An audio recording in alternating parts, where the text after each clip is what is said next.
एक ही लक्ष्य competition academy अब एक नए अंदाज में। जय हिंद प्यारे विद्यार्थियों, स्वागत है आपका आपके अपने एक ही लक्ष्य कंपटीशन एकेडमी परिवार में। मैं विनोद परमार आप सभी का हार्दिक स्वागत करता हूं। प्यारे विद्यार्थियों, जैसा कि आप सभी जानते हैं कि 2023-24 में लगातार आपके एग्ज़ाम्स होने हैं। उन्हीं एग्ज़ाम्स को देखते हुए महत्वपूर्ण प्रश्नों की सीरीज हम आपके लिए लेकर आए हैं। तो भारत का जो प्राचीन भारत का इतिहास है उसका तीसरा लेक्चर ये हम आपसे डिस्कस करने वाले हैं ना। और हमने प्रयास किया है कि प्रश्न यहाँ पर 15 होंगे, लेकिन 15 प्रश्नों में लगभग ये मान के चलिए कि आपके 30 से 40 प्रश्न लगभग क्लियर हो जाएंगे। ठीक है ना, ये मेरा मतलब एक मानना है। ठीक है ना, और बिल्कुल आप देखेंगे वीडियो को देखने के बाद आपको बिल्कुल ये लगेगा कि नहीं, आपके क्वेश्चन काफ़ी कवर हो गए। ठीक है ना, और वो क्वेश्चन जो एग्जाम में आते ही हैं। ठीक है, ऐसा नहीं है कि हर कोई से प्रश्न मैंने यहाँ पे उठाए हैं। ठीक है ना, जो प्रश्न आपके ज़्यादा इंपॉर्टेंट बनते हैं, ठीक है ना, चलेगा, जो अक्सर एग्जाम्स में बनते रहते हैं। ठीक है ना, तो आइए हम बढ़ते हैं सीधे।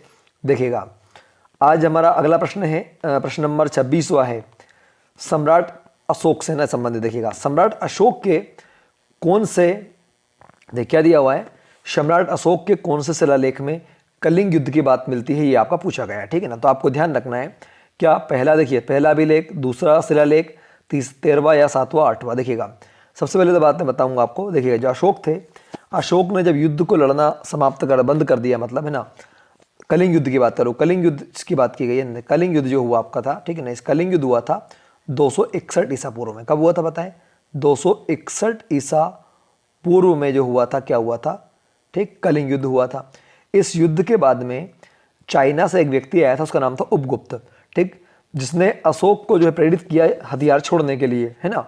तो उसके बातों में आकर के या उसके कहने पर हम कह सकते हैं अशोक ने क्या किया, हथियार त्याग दिए। ऐसा कहते हैं इतिहास में, भारतीय इतिहास में अशोक ही एकमात्र ऐसा राजा थे जो चाहते तो पूरी दुनिया पर शासन कर सकते थे। मतलब इतने पावरफुल राजा थे अपने आप में। ठीक है, जिन्होंने कि अखंड भारत की स्थापना की थी, पूरे भारत को उत्तर से दक्षिण तक एक कर दिया था, हम कह सकते हैं आप। ठीक है ना, कौन ने? सम्राट अशोक ने, है ना।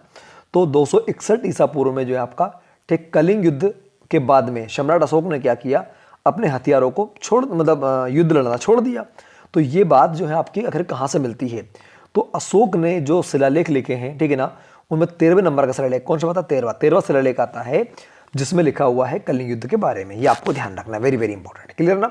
देखिएगा, क्या मतलब हुआ, जब अशोक ने युद्ध को लड़ा, युद्ध के बाद में भारी रक्तचाप हुआ, परेशान, मतलब लोग मारे गए बहुत सारे। जब अशोक ने सोचा कि नहीं, अब अपने युद्ध नहीं लड़ना, बल्कि अपने को समाज को जो है सही मार्ग पर लेकर जाना है, तो अशोक ने धम्म की स्थापना की। अशोक ने सोचा कि अब मेरी बातों को लोग, इतिहास है, इतिहास को आखिर आज जैसे मान लो मैं आपको पढ़ा रहा हूँ या हम पढ़ रहे हैं, तो हम कहाँ से पढ़ रहे हैं? तो हम किसी न किसी स्रोत से पढ़ रहे हैं। तो अशोक ने क्या किया कि अपने विचारों को लिखने के लिए जो है अभिलेख लिखवाए, है ना। तो अब कहते हैं कि अशोक ने कुल 14 शिलालेख लिखवाए थे। कितने बताएं? 14 अशोक के क्या थे, आपके शिलालेख थे। आपको ध्यान रखना, वेरी वेरी इंपॉर्टेंट, है ना।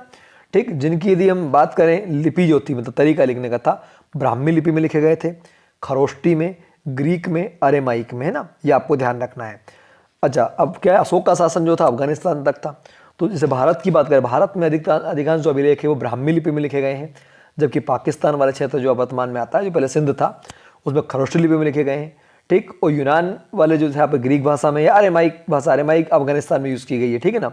अच्छा, एक बात और ध्यान रखिएगा, 1750 ईस्वी में, कब? 1750 ईस्वी में जब अंग्रेजों का शासन था, उस समय पौद्रेटी फैंथेलर ने जो है आपका अशोक के शिलालेखों की खोज की थी, ऐसा कहा जाता है। क्या नाम था इसका? क्या? पौद्रेटी। क्या बताएं? पौद्रेटी। और क्या नाम आएगा?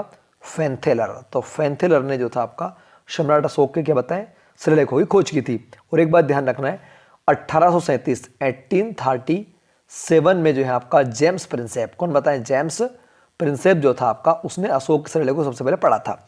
तो याद रहेगा आपको कि 13वें अभिलेख में कलिंग युद्ध की बात की जाती है। अशोक ने कुल 14 शिलालेख लिखे हैं। ठीक है ना, आपको ध्यान रखना है। और 1750 में पौद्रेटी फैंथेलर ने अशोक के शिलालेखों की खोज की थी, अब है ना। और 1837 में जेम्स प्रिंसेप ने इनको पढ़ा था पहली बार। क्लियर ना? लिपि जो तरीका था लिखने का, वो क्या था बताएं? ब्राह्मी था, खरोष्टी था, ग्रीक था, अरेमाइक था। ये आपको ध्यान रखना है। क्लियर ना? चलिएगा, ये बात आपको समझ में आ गई होगी। अब जैसे पहला इसमें दिया, पहला ऑप्शन में रखा, ऑप्शन की हम बात कर लें, इनकी अलग अलग, ये तो हमारा आंसर आ ही गया। ठीक है ना। देखो, पहला जो शिलालेख हम की बात करें, पहला जो शिलालेख है ना आपका, ठीक, इसमें कहा गया पशु बलि की निंदा की है। क्या बताया आपका? अशोक ने कहा है कि भैया पशु जो बलि है आपका, ठीक, वो नहीं होना चाहिए, इसकी निंदा किस में की गई बताया आपका? पहला शिलालेख में की गई है, आपको ध्यान रखना है। दूसरे अभिलेख की बात करूं मैं, तो अशोक ने कहा है कि मनुष्य, क्या बताएं, मनुष्य और आपका जो हमारे पशु होते हैं, बोले दोनों के इलाज की व्यवस्था होनी चाहिए। मतलब सोचिए अशोक कितने दूरगामी सोच गए थे कि उस समय में जो है वो मतलब पशुओं की भी चिंता करते थे, दोनों का पशु जो होते हैं आपके, ठीक है ना, उनकी भी चिंता करते थे कि उनका भी इलाज होना चाहिए, चिकित्सा उनका होना चाहिए। तो पशु और मनुष्य दोनों की चिकित्सा का व्यवस्था होनी चाहिए, दूसरे अभिलेख में कहा। 7वें 8वें अभिलेख की बात करें तो ये जो है ना, ये भी इंपॉर्टेंट है आपका, ये अशोक के जो तीर्थ थे, क्या पता तीर्थ है ना, तो अशोक की जो तीर्थ यात्राएं थी, उन तीर्थ यात्राओं के बारे में वर्णन इसमें है आपका, किसमें, 7वें व 8वें अभिलेख में। तो आपको याद हो गया, अभी पहले अभिलेख में क्या बोला, पशु बलि निंदा की बात की, दूसरे में ठीक मनुष्य और पशु जो है दोनों के चिकित्सा की बात की, आपको ध्यान रखना है। और 13वें में तो आपको पता ही, 7वें 8वें में क्या दिया, तीर्थ यात्रा के बारे में दिया हुआ है, वेरी वेरी इंपॉर्टेंट है, क्लियर ना। तो आप अच्छा, अशोक ने जो अब लेख लिखवाए थे वो 3 थे भैया। एक तो था आपका शिलालेख था, स्तंभ लेख था, गुहा लेख था। गुहा मतलब गुफा लेख होता है जिसमें गुफा के अंदर बनाया जाता है। एक था आपका शिलालेख है ना, पत्थरों के ऊपर, और एक था आपका स्तंभ लेख। जो स्तंभ लेख है हमारे वो 7 माने जाते हैं, ठीक है ना। अच्छा, एक बात ध्यान रखिएगा, जो अशोक है, अशोक ने जो बनवाया था कौशाम्बी का अभिलेख, कौन सा बताया, कौशाम्बी का अभिलेख जो होता है उसे रानी का अभिलेख कहा जाता है, आपको ध्यान रखना है। और 7वां अभिलेख जो है ना आपका सबसे लंबा अभिलेख माना जाता है ना, ये स्तंभ लेख माना जाता है, आपको ध्यान रखना है, क्लियर ना। ये वेरी वेरी इंपॉर्टेंट है, ठीक। अब मौर्य वंश की स्थापना जो की थी वो चंद्रगुप्त मौर्य ने की थी। चंद्रगुप्त मौर्य के पुत्र हुए बिंदुसार, बिंदुसार के पुत्र हुए जो है आपके, जिनका नाम था अशोक, है ना, ये आपको ध्यान रखना है, वेरी वेरी इंपॉर्टेंट है ना, चलेगा। तो इस प्रकार से आपका आता है, ठीक है ना। सबसे चंद्रगुप्त मौर्य का पुत्र कौन हुआ, बिंदुसार, बिंदुसार का पुत्र कौन हुआ, आपका अशोक हुआ, ये आपको ध्यान रखना है, वेरी वेरी इंपॉर्टेंट है, क्लियर ना, चलेगा। ये आपको समझ में आ गया होगा। अब यदि बात करूं मैं, तो जो मौर्य राज्य थे ना, मौर्य राज्य अलग अलग हिस्सों में, जैसे कि आपका हम बात करें उत्तर में, यदि नॉर्थ की बात करूं मैं सबसे ऊपर में, तो उत्तर में तक्षशिला राजधानी थी इसकी, क्या थी, उत्तरापद से बोलते थे। अवंती, उज्जैन में भी शासन इनका था, ठीक। इधर उड़ीसा में कलिंग जो है, कलिंग में तोसलीन की राजधानी थी मौर्यों की, है ना। मौर्य वंश की बात करें, मौर्य मतलब मौर्योत्तर काल जो मौर्य प्रांत थे आपके, उनकी बात है ना। कलिंग कहाँ पे, उड़ीसा में। दक्षिणापद की बात करूँ तो सुवर्णगिरी जो है इसकी राजधानी थी, है ना। पूरी प्रांत पाटलिपुत्र राजधानी, ऐसे अलग अलग था। पाटलिपुत्र मेन राजधानी रही किनकी, मौर्य लोगों की, ठीक है, आपको ध्यान रखना है, क्लियर ना। तो मौर्य वंश शासक कौन कौन हुए, चंद्रगुप्त मौर्य, बिंदुसार, है ना, और अशोक। अच्छा, एक बात ध्यान रखिएगा, अशोक के पुत्र थे महेंद्र संघमित्रा, है ना, पुत्र पुत्री। तो अशोक ने कलिंग युद्ध के बाद में अपने पुत्र महेंद्र संघमित्रा को श्रीलंका भेजा किसके लिए, बौद्ध धर्म के प्रचार के लिए, ठीक है ना, मतलब बौद्ध धर्म की स्थापना के लिए। आपको ध्यान रखना है, जो बौद्ध धर्म है ना आपको, मतलब ठीक, वो वर्तमान में कहाँ पर फैला, देखिए जैसे अपन बात करें, ये हमारा इंडिया है और ये ऊपर आपका चाइना है। तो ये जो इलाका है आपका, ये वाला है ना, ये इलाका है ना आपका, ये पूरा बौद्धों का है, ठीक है ना। और ये कौन सा हमारा, ये सनातन हिंदुओं का है, ये आपको ध्यान रखना। और ये किनका है, बौद्धों का है, बौद्ध लोग रहते हैं। जैन तो केवल हमारे भारत के अंदर ज़्यादा रहते हैं, ठीक है ना, आपको ध्यान रखना है ना। बाकी बौद्ध धर्म ज़्यादा प्रचारित हुआ, ठीक है ना। सांची का जो स्तूप है आपका, वो सम्राट अशोक ने बनवाया था, आपको ध्यान रखना। कहाँ पे आता है, हमारे विदिशा में आता है, क्लियर है। चलिए बड़े अपन आगे, अगला प्रश्न है हमारा 2 नंबर का, चलिए जैसे बढ़ते अपन आगे ना, चलेगा। अगला प्रश्न है हमारा, नालंदा विश्वविद्यालय की स्थापना किस शासक ने की थी, वेरी वेरी इंपॉर्टेंट है। तो वेरी वेरी इंपॉर्टेंट बच्चों, देखिए नालंदा विश्वविद्यालय आपका, इसकी स्थापना की थी कुमारगुप्त ने। किसने बताया, कुमारगुप्त। कुमारगुप्त जो है आपका गुप्त वंश का राजा था, किसका बताए, गुप्त वंश का राजा, है ना, गुप्त वंश का शासक कौन था बताएं, कुमारगुप्त। उसने किसकी स्थापना की थी, ठीक, नालंदा विश्वविद्यालय की, वेरी वेरी इंपॉर्टेंट है आपका, है ना। ये अपने आप में इंपॉर्टेंट क्वेश्चन है, ठीक है ना। कुमारगुप्त जो था आपका, ठीक, इसने जो है आपका सोने के सिक्के, क्या बताएं, सोने के सिक्के भी चलाए थे। और इससे सोने के जो सिक्के चलाए थे ना, उन्हें नाम दिया गया था आपका दिनार, क्या बताया, दिनार। आपको बताया जो दिनार है वो वर्तमान में मुद्रा है कुछ देशों की, ठीक है ना, ठीक। जैसे इराक वगैरह की हम बात करें तो सोने के सिक्के किस गुप्त राजा ने चलाए थे, कुमारगुप्त ने। और एक बात ध्यान रखिएगा, सबसे ज़्यादा जो मतलब हम कह सकते हैं कि अभिलेख लिखवाएं बाद में, ठीक है ना, वो किसने लिखवाएं, गुप्त वंश के राजाओं ने लिखवाएं अभिलेख, है ना। जबकि अभिलेखों का जो शुरुआत की वो अशोक ने की, ध्यान रखिएगा आप लोग, है ना। तो भारत में अभिलेख जो लिखवाने की शुरुआत की थी वो किसने की थी, सम्राट अशोक ने की थी। और गुप्त वंश के राजाओं ने यहाँ चलाया, इन लोगों ने सिक्के बहुत चलाए, है ना, गुप्त वंश के राजाओं ने, ये आपको ध्यान रखना है ना। जबकि कुषाण, हाँ मतलब सिक्के भी इन्होंने बहुत चलाए, क्या चलाए पता है, सिक्के मतलब जो है आपके बहुत मिलेंगे सोने चांदी वगैरह के आपके, ना, ये आपको ध्यान रखना है, ठीक। तो कुमारगुप्त जो था मतलब गुप्त वंश का राजा था। देखो गुप्त वंश की बात करूँ मैं तो गुप्त वंश का जो स्थापना करता है वो कौन करता है, श्रीगुप्त करता है। कौन करता है बताएं, श्रीगुप्त ने स्थापना की। इसके बाद में इसका पुत्र हुआ घटोत्कच, कौन सा बताएं, घटोत्कच। उसका पुत्र हुआ चंद्रगुप्त प्रथम, है ना। इसका पुत्र हुआ समुद्रगुप्त, ठीक है ना। समुद्रगुप्त के बाद में आता है आपका कौन बताएं, चंद्रगुप्त द्वितीय, ठीक, उसके बाद में अलग अलग शासक आते हैं, ठीक है, ये आपको ध्यान रखना। अब देखिएगा आगे समझ में आपको। अब देखो चंद्रगुप्त द्वितीय जो था ना आपका, ठीक, इसका आंसर तो आगे आपको कुमारगुप्त है ना। नालंदा, नालंदा कहाँ पे आता है, तो बिहार में आता है। कहाँ था पता है, बिहार, बिहार में ना। और तक्षशिला कहाँ पर है, तक्षशिला पाकिस्तान में आता है। नालंदा विश्वविद्यालय जो है आपका, ये भारत का पहला विश्वविद्यालय, आपको ध्यान रखना है, क्लियर ना। तो ये बिहार में आएगा, कहाँ पे आएगा, बिहार में है ना। नालंदा कहाँ पे आता है, बिहार में आता है, याद रखिएगा। चंद्रगुप्त द्वितीय की बात करूँ मैं, तो ये इसका नाम विक्रमादित्य था। हम उज्जैन जाते हैं तो वहाँ पर देखते हैं कि विक्रमादित्य की प्रतिमा लगी हुई है, ठीक है ना, नवरत्न भी बने हुए वहाँ पे। तो ये चंद्रगुप्त द्वितीय है ना, जिनकी वहाँ प्रतिमा लगी हुई है। तो उज्जैन के राजा हुए ये है ना। इन विक्रमादित्य जो है आपका उपाधि हमने कल भी डिस्कस के बारे में किया था, ठीक है ना। तो ये चंद्रगुप्त द्वितीय जो थे आपके, ठीक है ना, इन्होंने चांदी के सिक्के चलाए थे। किसके बताए, चांदी के, जिन्हें बोला गया रुपयक। क्या बोला गया आपका, रुपयक। तो चंद्रगुप्त द्वितीय द्वारा चलाए गए चांदी के सिक्कों को रुपयक बोला गया। एक बात ध्यान रखिएगा, इनके दरबार में एक चीन से यात्री आया था, उसका नाम था फायान। क्या बताए, फायान। तो फायान नामक जो यात्री आया था चीनी, वो किसके दरबार में आया था, चंद्रगुप्त द्वितीय के दरबार में आया था। वेरी वेरी इंपॉर्टेंट है, क्लियर ना। धर्मपाल की बात करें तो धर्मपाल जो है ना आपका, इसने बिहार में विक्रमशिला, कौन सा बताएं, विक्रमशिला विश्वविद्यालय की स्थापना की है, आपको ध्यान रखना है। नालंदा की किसने की, कुमारगुप्त ने की। धर्मपाल जो था पाल वंश का राजा था, जो बंगाल वाले क्षेत्र में, बिहार वाले क्षेत्र में शासन करते थे आपके। समुद्रगुप्त जो है आपका, इसे भारत का नेपोलियन कहा जाता है। क्या बोलते हैं, भारत का नेपोलियन है ना, ये वेरी वेरी इंपॉर्टेंट है समुद्रगुप्त, ठीक, जो अपने आप में कवि भी के रूप में इसे बताया गया, जो इलाहाबाद में स्तंभ में, मतलब प्रयागराज, इलाहाबाद नहीं बोलेंगे, प्रयागराज बोलेंगे, है ना, हमारे यूपी के अंदर प्रयागराज में जो स्तंभ है या जो लेख है आपका, वो समुद्रगुप्त का, हरिशरण इसका दरबारी कवि था, आपको ध्यान रखना है, क्लियर ना। तो आई होप कि समझ में आ गया होगा। तो नालंदा की स्थापना किसने की, कुमारगुप्त ने की। चंद्रगुप्त द्वितीय जो था आपका, यही विक्रमादित्य थे, है ना। इनके दरबार में नवरत्न थे, कालिदास जी थे, धन्वंतरी थे, है ना, वरामिहिर थे, वररुचि थे, है ना, ये आपको ध्यान रखना है, ठीक। ये उज्जैन के राजा थे। कुमारगुप्त जो थे, ठीक, ये जो है अपना, ठीक, इन्होंने नालंदा की स्थापना की, इन्होंने सोने के सिक्के चलाए, उन्हें बोला गया क्या आपका, ठीक, इसे बोला गया क्या बोलते हैं अपना, दिनार। धर्मपाल जो था ये पाल वंश का राजा था, इसने जो है विक्रमशिला विश्वविद्यालय स्थापित करवाया था। समुद्रगुप्त जो था, इससे भारत का नेपोलियन कहा जाता है, क्लियर ना। चलिए आगे बढ़ते हैं अपन लोग, है ना। अब आगे देखते हैं, चलिए देखते हैं अपन आगे। ये आ गया हमारा अगला प्रश्न है, देखिएगा, किस वंश के राजाओं के समय सती प्रथा की जानकारी मिलती है। वेरी वेरी इंपॉर्टेंट भैया, ध्यान रखिएगा। देखो बच्चों, सती प्रथा के बारे में पूछा उसने ना, देखिएगा। तो सती प्रथा जो है आपका, इसकी जानकारी मिलती है गुप्त वंश के राजाओं के समय। क्या पता है, गुप्त वंश के, ये आपको ध्यान रखना, वेरी वेरी इंपॉर्टेंट है ना भाई। जो सती है, ऐसा कहा था, भोजराज नामक व्यक्ति जो थे, ठीक, उनकी मृत्यु होने पर उनकी पत्नी जो थी वो सती बनी थी पहली बार। ये गुप्त वंश के समय की का माना जाता है, क्लियर ना, आपको वेरी वेरी इंपॉर्टेंट है।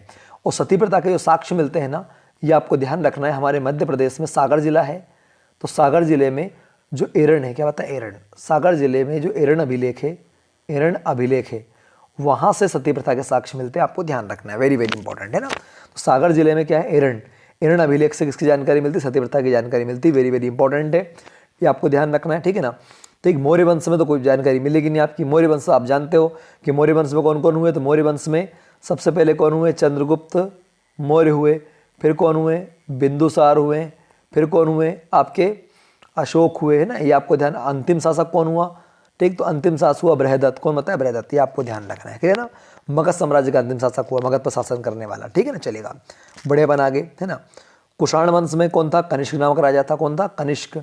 तो कनिष्क नामक राजा जो था आपका, ये जो लोग कहाँ से आए थे, तो ये लोग आए थे ना एक्चुअल में, ये आए थे मंगोलिया वाला क्षेत्र से, जो गोबी रेगिस्तान है। तो जो गोबी रेगिस्तान है आपका चीन के पास में, गोबी रेगिस्तान एशिया का सबसे लंबा रेगिस्तान है आपका, ठीक, जो कि भारत के ऊपर आता है, जैसे हमारा ये भारत है तो ऊपर आता है। तो गोबी रेगिस्तान में यूची जाति के लोग आए थे भारत में, ठीक, यूची जाति के लोग, जिसमें कुषाण वंश का संस्थापक था कुजुल खड्डफिसस। क्या बताएं, कुजुल खड्डफिसस नामक जो राजा था आपका, वो कुषाण वंश का संस्थापक था। बाद में कनिष्क आया, कनिष्क के दरबार में चरक थे, चरक संहिता जिन्होंने लिखी आपकी, आपको ध्यान रखना है। और जो है आपका, इसने शक संवत नामक कैलेंडर चलाया, है ना। तो मुगल वंश में तो था नहीं सती प्रथा। मुगलों में ये जरूर है कि अकबर जो था, अकबर ने सती प्रथा पर रोक लगाने का प्रयास किया था, ये आपको ध्यान रखना, मुगलों के अंदर, ठीक है ना। चलिए बड़े पर आगे, अगला प्रश्न है हमारा, हर्षवर्धन की राजधानी क्या थी। तो ये हर्षवर्धन की राजधानी जो थी आपकी, ये पूछा गया प्रश्न आपका, थोड़ा सा इसको और बड़ा कर लेते हैं, देखिएगा। तो बच्चों, हर्षवर्धन की राजधानी जो थी आपकी, वो थी कन्नौज। क्या बताया, कन्नौज, वेरी वेरी इंपॉर्टेंट ना। देखिएगा, आपको ध्यान रखना है, जब हमारे भारत में सम्राट अशोक का शासन समाप्त हो जाता है, इसके बाद में विदेशी लोग आक्रमण कर देते हैं, हिंदू यूनानी लोग आक्रमण कर देते हैं, है ना। जैसे आपको पता है 326 ईसा पूर्व में, कब बताएं? 326 ईसा पूर्व में, कब बता? 326 ईसा पूर्व में सिकंदर ने आक्रमण किया। पहले किसने आक्रमण किया? सिकंदर। सिकंदर तो व्यास नदी के से वापस चला जाता है, लेकिन सिकंदर के बाद उसका सेनापति जो होता है सेल्यूकस निकेटर, वो क्या करता है? वो वापस यूनान नहीं जाता, वो बीच में मध्य एशिया में जो अफगानिस्तान वाला क्षेत्र है आपका, ये ईरान वाला, यहाँ पे रुक जाता है। तो सेल्यूकस रुक जाता है, मतलब ठहर जाते हैं। तो जो लोग सेल्यूकस के बाद में भारत इस एरिया में रुक जाते हैं उन्हें बोलते हैं हिंद यूनानी, ठीक है ना। तो ये लोग भारत पर आक्रमण करते हैं ना। तो ऐसे अलग अलग मतलब हिंद यूनानी आक्रमण करते हैं। फिर आपके कुषाण आते हैं, शक आते हैं, पहलव आते हैं, अलग अलग वंश आते हैं ना। तो अब मुसलमानों के आक्रमण से पहले जो अंतिम हिंदू राजा हुआ उसका नाम था हर्षवर्धन। क्या बताएं भाई? 712 ईस्वी में। कब? 712 ईस्वी में। कब? ईस्वी में, ईसा पूर्व ईस्वी में जो है आपका मोहम्मद बिन कासिम ने भारत पर पहला आक्रमण किया। इससे पहले भारत में, उत्तर भारत की बात करूँ तो वहाँ का अंतिम जो राजा हुआ, ठीक है ना, वो कौन था बताएं? हर्षवर्धन, जो कि हिंदू राजा था अंतिम, ठीक है ना। ये आपको ध्यान रखना है।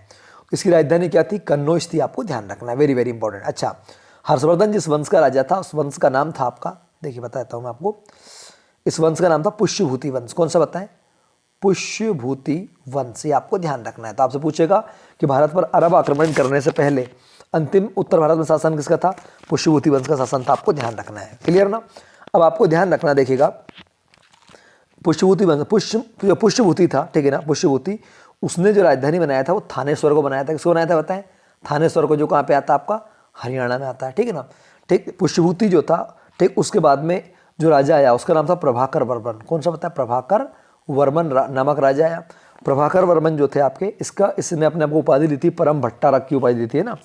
इसके पुत्र हुआ, इसके दो पुत्र हुए, एक तो हुआ राज्यवर्धन, एक हुआ आपका हर्षवर्धन और एक हुआ आपका राजश्री, मतलब पुत्र थी इसकी, ठीक है ना। तो इसमें जो है आपका, जब राज्यवर्धन की मृत्यु हो जाती है, उसकी मृत्यु के बाद में हर्षवर्धन जो था आपका, उसका शासन स्थापित होता है। हर्षवर्धन जो था आपका, ठीक, वो उस समय शशांक नामक राजा को हराता है, ठीक है ना। वो कन्नौज पर आक्रमण करके, मतलब कन्नौज के राजा शशांक को हराता है और कन्नौज पर वो जो है हर्षवर्धन अपना शासन स्थापित कर देता है। ऐसा कहते हैं हर्षवर्धन ही वो राजा थे जिन्होंने कुंभ के मेले की शुरुआत कराई थी, ऐसा इतिहास कहता है, ठीक है ना। कि जो कुंभ का मेला है वो हर्षवर्धन ने शुरू करवाया था, ये आपको ध्यान रखना है। क्लियर ना? हालांकि हम जानते हैं कि भारत में 4 जगह लगता है। कहाँ लगता है? प्रिय, हरि, उनसा कौन है? क्या बोलेंगे? ट्रिक क्या बोलेंगे? प्रिय, हरि, उनसा कौन है, मतलब क्या बोलेंगे? प्रयागराज, हरिद्वार, प्रिय से प्रयागराज, हरिद्वार, उसे उज्जैन, से नासिक। तो 4 जगह कुंभ का मेला आपका लगता है भारत में, आपको ध्यान रखना है। क्लियर ना? चलेगा। हर्षवर्धन की राजधानी, हर्षवर्धन ने क्या शशांक को हराने के बाद में कन्नौज पर अधिकार कर लिया और कन्नौज को अपनी राजधानी बना लिया। कन्नौज कहाँ पर आता है? आपका यूपी में आता है, आपको ध्यान रखना है, वेरी वेरी इंपॉर्टेंट है ना। गंगा नदी पर बसा हुआ है। किस नदी पर बसा हुआ है? गंगा नदी पर बसा हुआ है। क्लियर ना? चलेगा। एक और कहा जाता है एक जगह कि पुलकेशिन द्वितीय जो था आपका, है ना, वो और एक हर्षवर्धन, इन दोनों के बीच में युद्ध हुआ था नर्मदा नदी के किनारे, ठीक है ना। एक बात और इंपॉर्टेंट है, हर्षवर्धन के समय में चीन से एक यात्री आया था, नाम था उसका हेनसांग। क्या बताया? हेनसांग। तो चीन, प्रसिद्ध चीनी यात्री हेनसांग जो था आपका, हर्षवर्धन के समय भारत आया था, ध्यान रखिएगा आप लोग, वेरी वेरी इंपॉर्टेंट है। ठीक, आ गया। ठीक, उज्जैन तो इसकी राजधानी थी। उज्जैन तो जो था आपका चंद्रगुप्त द्वितीय की राजधानी रही। पाटलिपुत्र आप सब जानते हैं, पाटलिपुत्र को राजधानी सम्राट अशोक ने, चंद्रगुप्त मौर्य ने रखा था अपने आप में, ये रहेगा ना। चलेगा, बहुत बढ़िया। तो आई होप कि आपको समझ में आ गया। 606 ईस्वी में हर्षवर्धन राजगद्दी पर बैठा था। कब बैठा था बता? 606 ईस्वी में, आपको ध्यान रखना है ना। और 712 मुसलमानों को आक्रमण हो गया था, वेरी वेरी इंपॉर्टेंट है। अच्छा, हर्षवर्धन के दरबार में थे कौन? तो इनके दरबार में थे कौन बताएं? बाणभट्ट। कौन बताएं? बाणभट्ट। तो बाणभट्ट नामक जो कवि थे किस दरबार में थे? हर्षवर्धन। बाणभट्ट ने लिखा है कादम्बरी। क्या होता है? कादम्बरी और एक हर्ष चरित्र, ये दो जो रचनाएं किसने लिखी बताइए? बाणभट्ट ने। ये वेरी वेरी इंपॉर्टेंट। हर्षवर्धन ने लिखा है, हर्षवर्धन का भी कहते हैं किसने भी खुद लिखा है, रत्नावली और नागानंद, ये दो जो हैं आपका किसने लिखी? हर्षवर्धन ने लिखी, वेरी वेरी इंपॉर्टेंट है। चलिए आगे बढ़ते हैं अपन, आइए आगे बढ़ते हैं ना, अगले प्रश्न की ओर बढ़ते हैं। चलेगा, अगला है हमारा, हर्षवर्धन के शासनकाल में कौन सा चीनी यात्री भारत आया? तभी हम लोगों ने डिस्कस किया, कौन सा बताएं? ठीक, हेनसांग आया। फयान किसके में आया था? फयान जो था आपका चंद्रगुप्त द्वितीय के शासनकाल में आया था, आपको पता है, ठीक है ना। तो इसका आंसर तो ये आ जाएगा। टॉलमी की बात करें, टॉलमी जो था ना, इसने भारत का भूगोल नामक पुस्तक लिखी। कौन सी लिखी? भारत का भूगोल। ठीक, तो आप सब पूछेगा ये आया था कहाँ से? ये आया था आपका, ये टॉलमी की हम बात करें, ठीक है ना। तो जो टॉलमी था ये यूनान तरफ से आया था। कहाँ से आया था बता? यूनान। कहाँ से? यूनान से आया था, वेरी वेरी इंपॉर्टेंट है ना। यूनानी रोमन लेखक था आपका। इत्सिंग की बात करूँ मैं, तो इत्सिंग था ना आपका, ये जो है आपका 7वीं शताब्दी में आया था, 7वीं में आया था, चाइना तरफ से आया था, ये आपको ध्यान रखना है। क्लियर ना, वेरी वेरी इंपॉर्टेंट है। चलिएगा आगे बढ़ते हैं। अगला प्रश्न है हमारा, हरिसेन किस गुप्त शासक के दरबारी कवि था? तो आपको ध्यान रखना जो हरिसेन है आपका वो समुद्रगुप्त जो थे उनके दरबारी था। किनका पता? समुद्रगुप्त का। समुद्रगुप्त दरबारी कौन था? बताए? हरिसेन था। हरिसेन ने क्या लिखवाया है? तो प्रयाग प्रशस्ति। क्या बताया? प्रयाग प्रशस्ति आपको ध्यान रखना है। क्लियर ना, ठीक। चंद्रगुप्त तो अपने पढ़ लिया ऑलरेडी, है ना, चांदी के सिक्के चलाए इन्होंने और फयान आया था इनके दरबार में। हर्षवर्धन की हम बात करें, अंतिम हिंदू शासक कनिष्क की हमने बात की, तो कनिष्क जो था आपका, चाहे कुषाणों ने जो थे ना आपके, वो शुद्ध सोने के सिक्के चलाए थे, आपको ध्यान रखना है। वेरी वेरी इंपॉर्टेंट है ना, चलेगा, वेरी वेरी इंपॉर्टेंट है ना। जबकि सबसे पहले सोने के सिक्के किसने चलाए भारत में? तो अन्य सातवाहनों ने, आपको ध्यान रखना है, ठीक है ना। चलेगा, बढ़िया बना के यह आ जाएगा, सातवाहनों ने, मतलब ठीक है आ जाएगा। अगला है हमारा, गुजरात में स्थित सुदर्शन झील का निर्माण किसने करवाया? तो आपको ध्यान रखना है जो गुजरात में जूनागढ़, क्या पता है? गुजरात में एक जगह आती है जूनागढ़, क्या पता है? जूनागढ़। तो गुजरात का जूनागढ़ जो है आपका, जूनागढ़ या बोल दो गिरनार, है ना, गिरनार, गिरनार नामक स्थान पर जो सुदर्शन जो झील है आपकी, ये बनवाई थी पुष्यगुप्त ने। कौन ने बताया?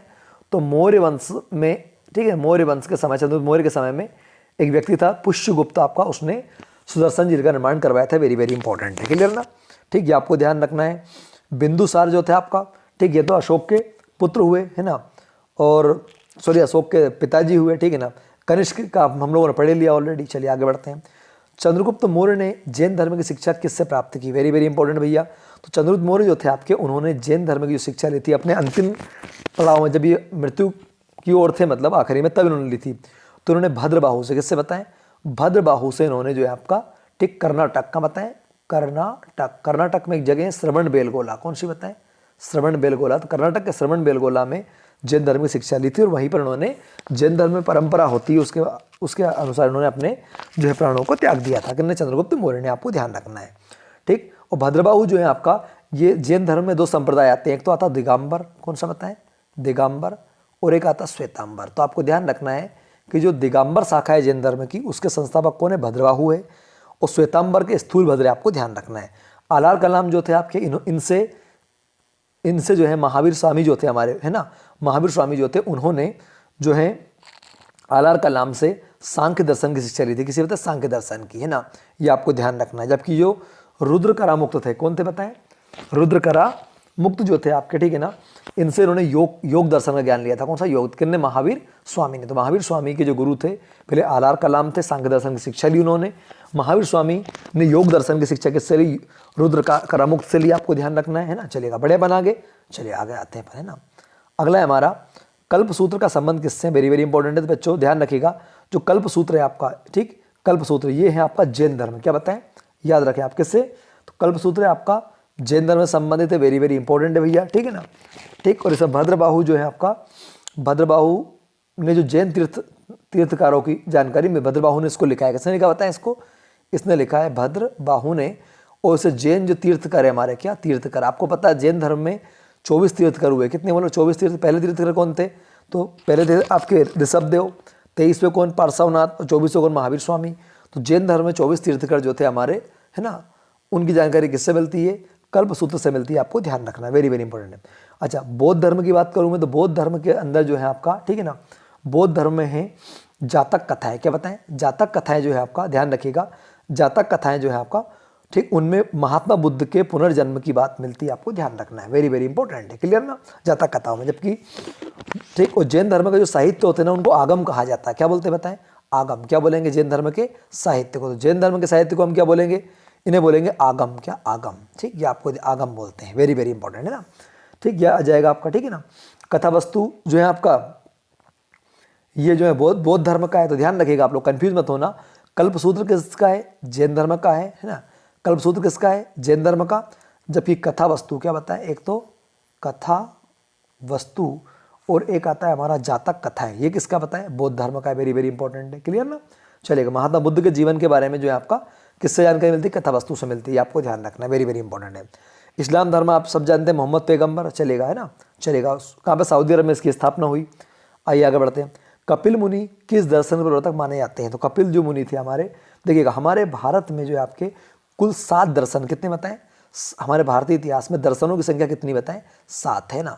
हमारे वेद कितने हैं? तो वेद हमारे 4 है। वेदांग कितने हमारे? 6 है। पुराण कितने हमारे 18 है, उपनिषद कितने हमारे 108, उपनिषद कितने 108 है। तो 7 हमारे क्या है दर्शन है, 4 हमारे वेद है, 6 वेदांग है, 18 हमारे पुराण है, 108 उपनिषद है, आपको ध्यान रखना है। क्लियर ना। तो उसने कहा है कि 7 दर्शनों में देखिएगा, उसने पूछा है तो योग दर्शन है, कौन सा बताए योग। तो योग दर्शन के जो प्रमुख है आपके देखिएगा, इनका नाम यदि हम बात करें तो ये आएंगे हमारे कौन, पतंजलि। कौन बताएं, पतंजलि। आप सब जानते हैं कि पतंजलि जो थे वो योग दर्शन के प्रवर्तक माने जाते हैं, स्थापना की थी इसकी। न्याय दर्शन की हम बात करें तो जो न्याय दर्शन है, ठीक ना, ठीक, इसके प्रवर्तक कौन माने जाएंगे, तो न्याय दर्शन के बनाएंगे कौन बताएं, ठीक, न्याय के आएंगे गौतम। कौन से बताएं, गौतम। तो गौतम किसके आएंगे बताएं, गौतम आएंगे न्याय दर्शन के।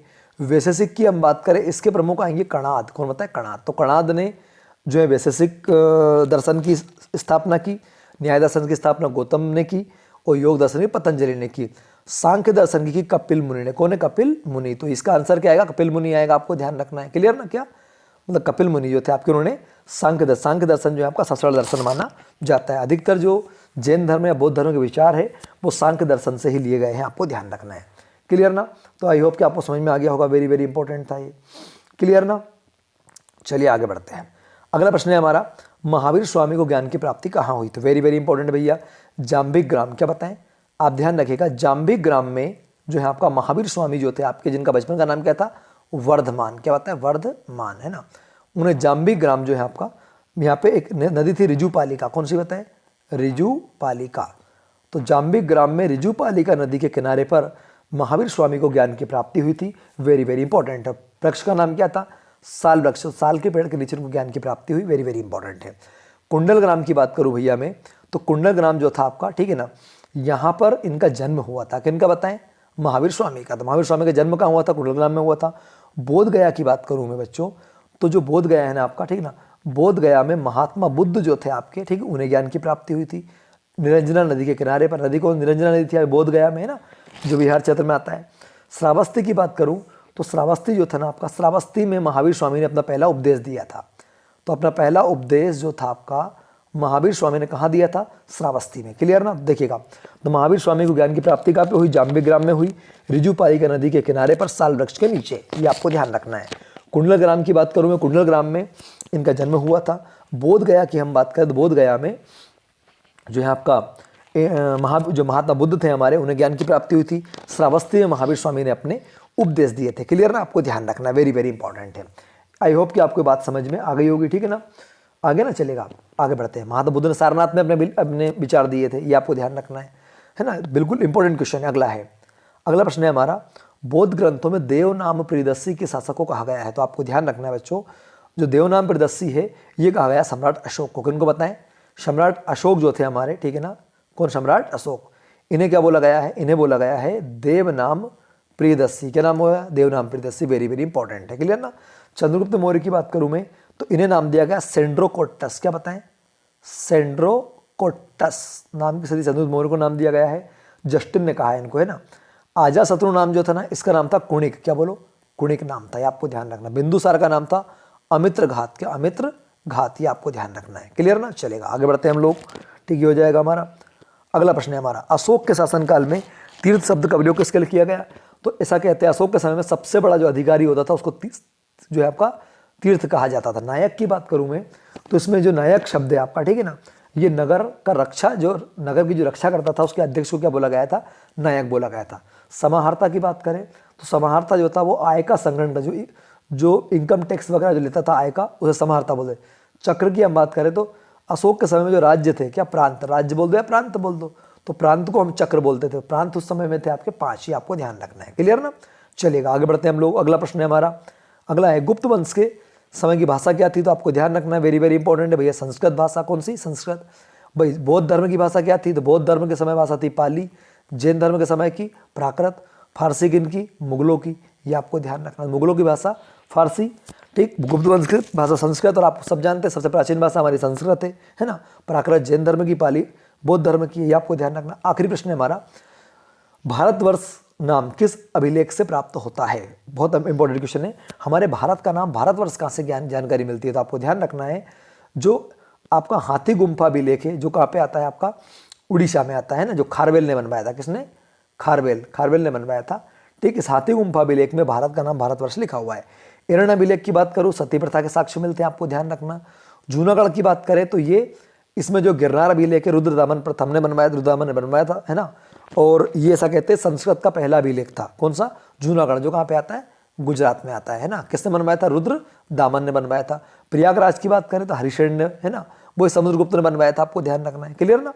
तो आई होप कि मेरे द्वारा दी गई जानकारी आपको समझ में आई होगी, ठीक है ना। हमने प्रयास किया है आज हमारे प्रश्न ज़्यादा थे तो हमारा टाइम भी वीडियो थोड़ा लंबा निकला है, लेकिन बिल्कुल आपका यहाँ से प्रश्न एग्जाम में बनता है बच्चों, तो आप लोग सभी देखिएगा, ठीक है ना। और अगला वीडियो हम इसके आगे लेके आने वाला आखिरी वीडियो इस पोर्शन का, जिसमें दक्षिण भारत के प्रश्नों के बारे में चर्चा करेंगे, वंशों के बारे में, ठीक है ना। थैंक यू सो मच बच्चों। जय हिंद, जय माँ भारती, जय श्री राम। पढ़ते रहिएगा, बढ़ते रहिएगा। एक ही लक्ष्य के चैनल को सब्सक्राइब करें। धन्यवाद।